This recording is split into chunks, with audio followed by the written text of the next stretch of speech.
One of the greatest trios in NBA history, Michael Jordan, Scottie Pippen, and Dennis Rodman.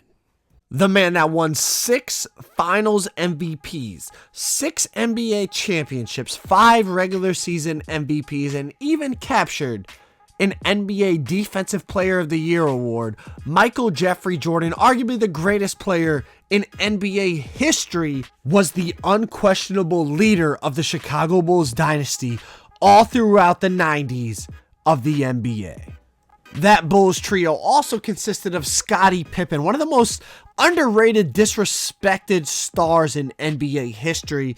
This man was an all-time defender. Not only that, but he was one of the players that invented the point forward position, a player that can not only defend, rebound, but handle the ball, create his own shot, push it coast to coast on the break. This man was an absolute stud. Last but not least, we have Dennis Rodman, the man that won 5 NBA championships, 3 with the Chicago Bulls, 2 with the Detroit Pistons. Not only one of the best defensive players in NBA history, but one of the best rebounders in NBA history, doing it all at just 6'7". Yes, 6'7" in height. This is the all-time great Chicago Bulls trio. MJ decided it was only right to hit up Scottie, hit up Dennis Rodman, get the trio back together for one last dance on NBA 2K20. Ladies and gentlemen, welcome back to another video. Today, with the last dance airing in just a couple hours, we decided it was the perfect time to do a legend Michael Jordan, legend Scottie Pippen, legend Dennis Rodman video. Not only one, not only 2, but 3 legend builds all on the same court. Not only am I bringing you 1 legendary Hall of Famer, not only am I bringing you 2 legendary Hall of Famers, but 3 legendary Hall of Famer player builds, okay? I'm representing MJ, my boy Swag is representing Scottie, and my boy Memo is representing Dennis Rodman, okay? So obviously we know Dennis Rodman wasn't much of an offensive player, so we got him setting off balls for Scottie, moving off the ball, and then we got MJ on the ISO, you know, just going crazy, contact dunking like you just saw, just doing what MJ does. Now, we got some crazy gameplays for you. We 21-0 a team. We play some comp teams and drop them off, all that type of stuff. You guys are going to enjoy the gameplay, but I'm here to talk about The Last Dance and this Chicago Bulls trio that was an absolute dynasty. Now, before we get into it, if you could, just drop me a like, bro. It takes you like 2 seconds, and you have no idea how much it helps me out. Hopefully, in the first hour of the video, we could get 10,000 likes. That would be crazy. But check it out. We got arguably, or what a lot of people consider to be, the greatest basketball player of all time, Michael Jordan. I'm on a legendary Hall of Fame finishing, Hall of Fame shooting build. You guys already know this build. I'm gonna leave it alone. Then we got Scottie on a lockdown, and we got Dennis Rodman on a rebounding build that's also a lockdown. Because, you know, listen, Dennis Rodman was just a defense and a rebounder. We already posted a legend video about him. Y'all already know what it is. But check it out. We were just streaking on threes, going crazy.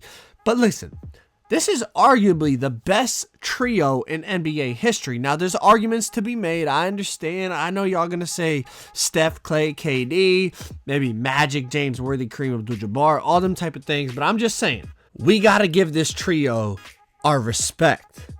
They won 3 championships in a row. Rodman, Pippen, Jordan. Gotta respect them. 100%. If you watch The Last Dance, you guys already know. I'm not going to spoil anything from The Last Dance because I already know maybe some of you guys haven't seen the whole thing. But it's an awesome documentary. If you haven't seen it, definitely go check it out. They touch on things from Dennis Rodman's party life to Scottie Pippen, how he came up from basically an unknown prospect to being one of the all-time NBA greats.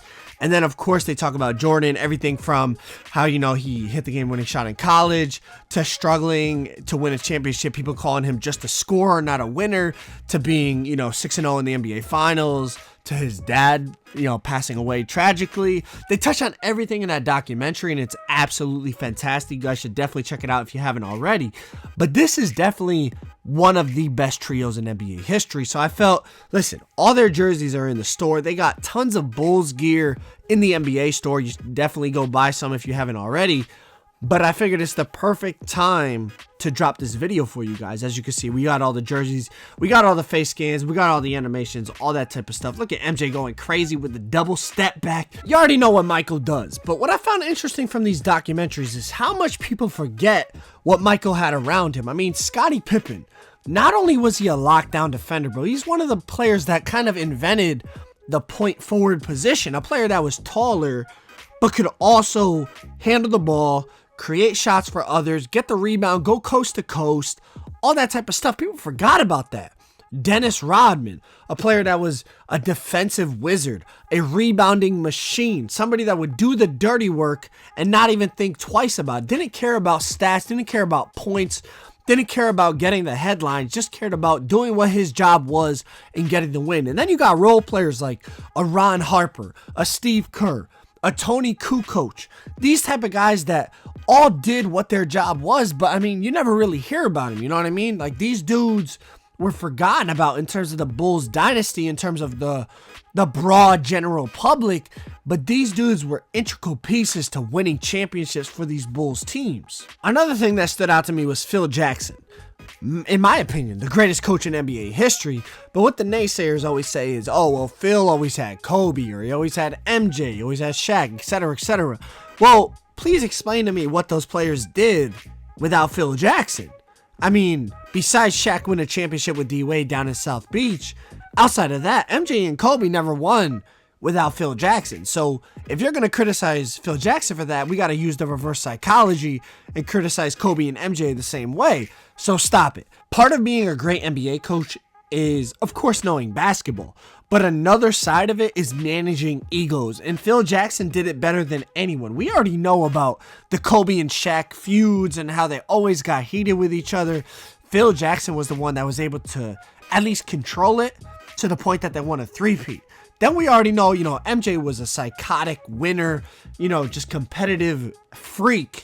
Phil Jackson was able to not only control that, but steer it in the right direction for MJ to not only motivate himself, but motivate his teammates to becoming the best players they possibly could on their way to six NBA championships, 2 three-peats. Phil Jackson deserves a lot of credit for what the Bulls were able to accomplish. Now, recently, anytime I do a Bulls or a Michael Jordan type video, I try to put it out a couple hours before the Last Dance documentary airs, because I feel like it's a perfect time to start the conversation. Now, what I want to know is, what do you guys really take away from these documentaries? Do you just, kind of sit in awe of the greatness of MJ, or do you actually see how much stuff goes on behind the scenes that we don't really know about?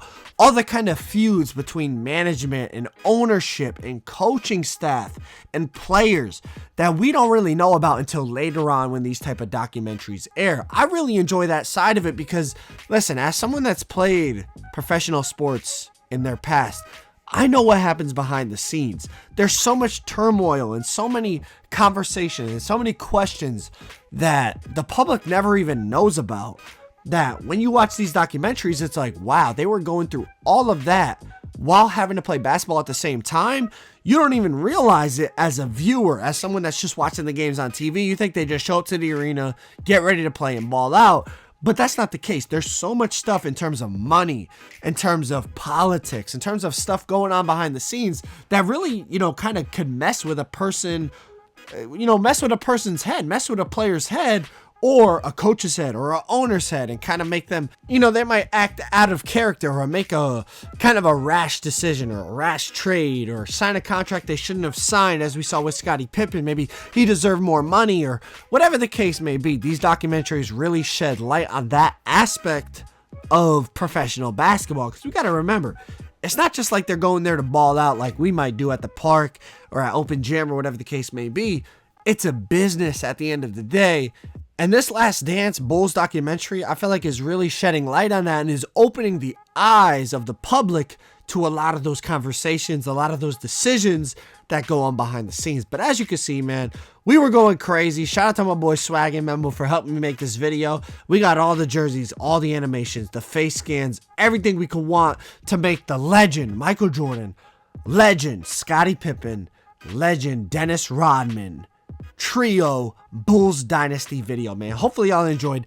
Drop a like if you did. Subscribe if you guys are new. We're at 550 something thousand subs.